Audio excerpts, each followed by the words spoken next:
guys, Rhett here. What's going on? At my client Michael and Matthew's second Section 8 rental property in about 40 days.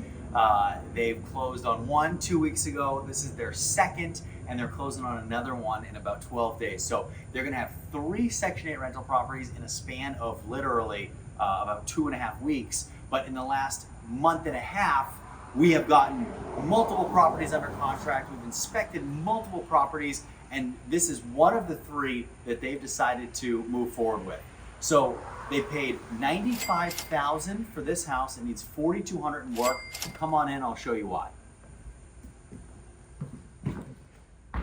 So for Michael and Matthew's first Section 8 property, they bought a property that I'm very familiar with.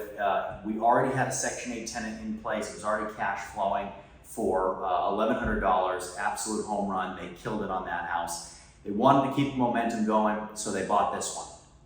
Now, in this house, great layout. I love the street. I've spent so much time in this area over the past 10 years, and I love buying here. This house has been recently updated. It's got great bones. It's got a brand new HVAC system. It has all brand new refinished, not brand new, but all resanded and refinished hardwoods. There's a lot of new electrical that's been done in this house. To a point, we still have to go through and do some stuff. We got to do touch-up work. We got to clean it up. We got to get it ready for Section 8. There are definitely some things that need to be done here. We'll talk about what those things are. But let's walk through it. I want to show you guys a little bit more in depth what a higher price point property looks like. This is going to generate about $1,200 a month in rent. Come on, and we'll walk through. So we have the living room right here. From the living room, we go into a dining room. And dining rooms, a lot of times people say to me, Rhett, you have a big dining room. Is that a waste of space? It's not a waste of space, because one thing about big dining rooms is you can facilitate a lot of people. And the more people we can facilitate in a dining room, the more people come over the house, the more comfortable the tenant is in the house, because it starts to become the house where their whole family comes, which means they stay here for longer. So when we can create areas like big dining rooms like this, or we buy houses that have big dining rooms like this, you come back here a year from now, you'll have a huge dining room table, you'll have all your storage for all your plates, and this will be really, really nice, especially off of the living room.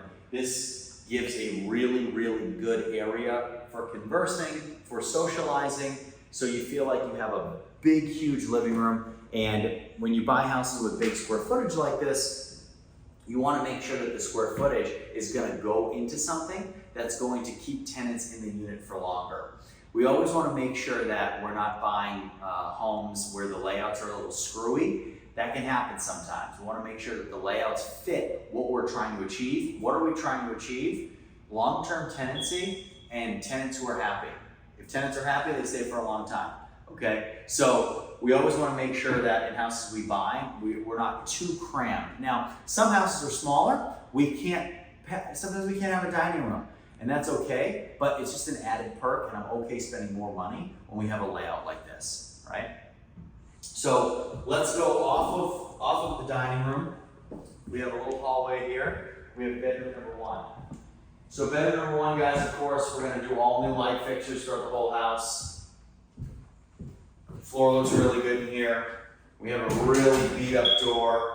And one thing I really dislike, and you can just see how shoddy the bottom of this door was just cut. So things like that I don't really like. We'll end up putting a new door in here, a door that's cut a lot better. That just looks terrible. I mean, the reason it's like that is because the floor, it's an old original floor. So there's a little bit of slope, there's a little bit of settling in that wall. So what's happened is, because the wall has settled and the door frame has settled a little bit, and the floor has moved a tiny bit over the past 70 years, this door doesn't fit flushly. So you can see how it's not very flush, okay? So it's been trimmed here and it's been trimmed at the bottom. We'll put a new door in, we'll make it look a heck of a lot better than that, all right? Everything else in this room, guys, looks okay. We have to do some work to the outlets. A lot of work has been done overall to the electrical system, but like right here, we've had a burnout on that on this outlet right there. So we're gonna replace that as well, make sure that that outlet's grounded because it's a 3-prong. If it's not, we're gonna swap it out. This house did fail a lot of the outlet tests when we first ran through it a couple of weeks ago. So moving into the hallway, we have a beautiful, nice big bathroom. I love this. It's a great size. It's in a great location in the house. And again, guys, the layouts are extremely important. I cannot emphasize that to you enough. When we have Section 8 tenants move out and they move out inside of 10 years, the number one reason that they do it, there are 2 main reasons. Number 1, they don't like the neighborhood. The neighborhood's getting too dangerous. Number 2, the layout isn't fitting them the right way. It's not fitting their family. It's not a good mixture for them.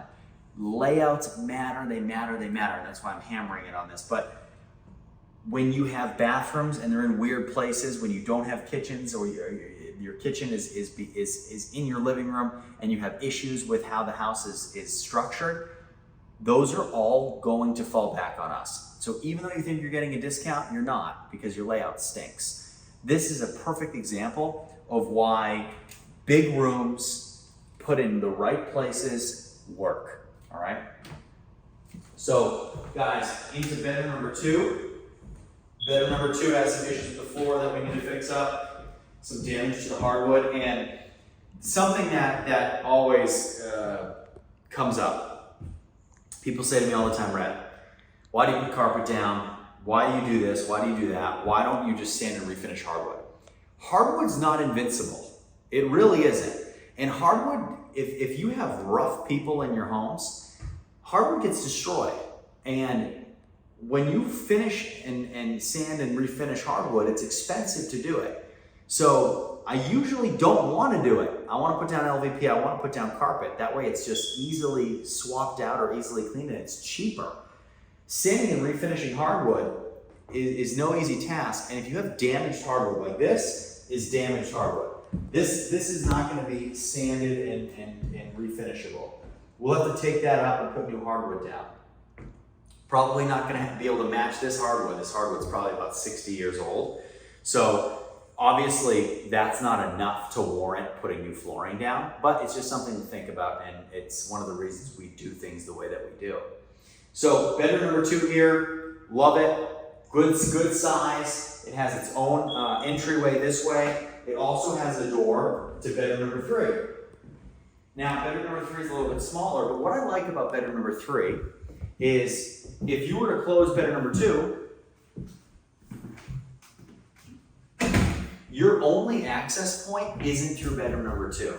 You have a separate entryway into bedroom number 3. Now you might say, of course you have a separate entryway, but a lot of old houses, guys, that's not always commonplace. Sometimes we buy houses where the only way to bedroom number 2 is through bedroom number 1, and the only way to bedroom number 3 is through bedroom number 2. It's not ideal, but it's not always a terrible issue.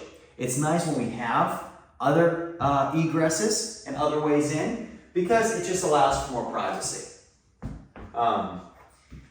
Really ugly. This is a closet door that used to be a water heater door or an HVAC door, meaning all of your equipment used to be in here. That has since changed, and they kept the door, which is hideous. We're going to change that out. It looks gross.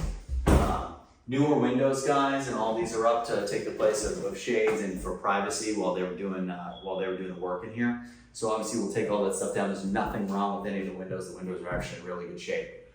So, and of course we'll put new light fixtures throughout our whole house. But coming in here, we have our laundry room. And guys, this is really nice. And I know you see a lot of times on the channel, laundry is kind of smushed in kitchens, because a lot of times the square footage of the houses we're buying is not immense. So in a house like this that is close to 1,400 square feet, we can do a big laundry room.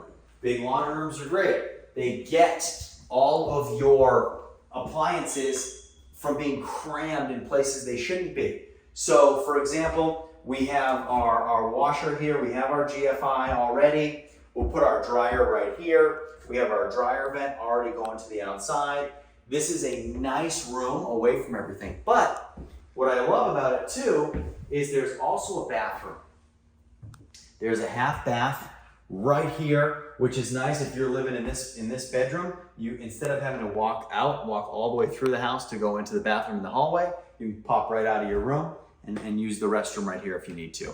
So that is really nice as well. This house, I would be very, very shocked if this house is on the Section 8 market for more than about 48 hours. Because the way that this house is set up, where it is, as a 3-bedroom, with the size of rooms, with the amenities that it offers, it's gonna fly right off the market. So coming in here, we have countertops. We'll put our refrigerator here. We'll put our range here. And guys, but I will tell you this, and these are the things that drive me nuts, and these are the things you can't make up. But when you're, watch your head, when you're looking at this countertop right here, what do you see if you come over this way? And this is the stuff that drives me nuts. This is ground tile going up the side of a cabinet. There's just not much that could explain that when you think about it. It's the same tile flooring that's throughout the house, and they just ran it right up the side of the countertop. It's just, I'll never understand why people do that stuff. I won't. And it's funny, you'll go through these houses once, twice, 3 times, and you'll see something and you'll be like, what were they thinking? That's one of those things. But overall, guys, this is really got our water heater in here as well. But this is just nice, decent sized pantry too. This is a house I love, and this is a house that's very attainable. So Matthew and Michael, they've never been here. They've purchased 3 houses in an unbelievably short amount of time and never seen any of them. They're doing them all with the help of me and my team. If you guys want to be like them and you want to add properties very, very quickly, you want to build portfolios, you want to build financial freedom, but you don't know where to get started, I know there's a lot of stuff going on. You have a lot of questions. There's a lot of moving parts. That's okay. Send me an email in the description below. Leave your questions, comments. We will get you started, and we'll get you started in a way that puts you on the path to success. We'll see you next time.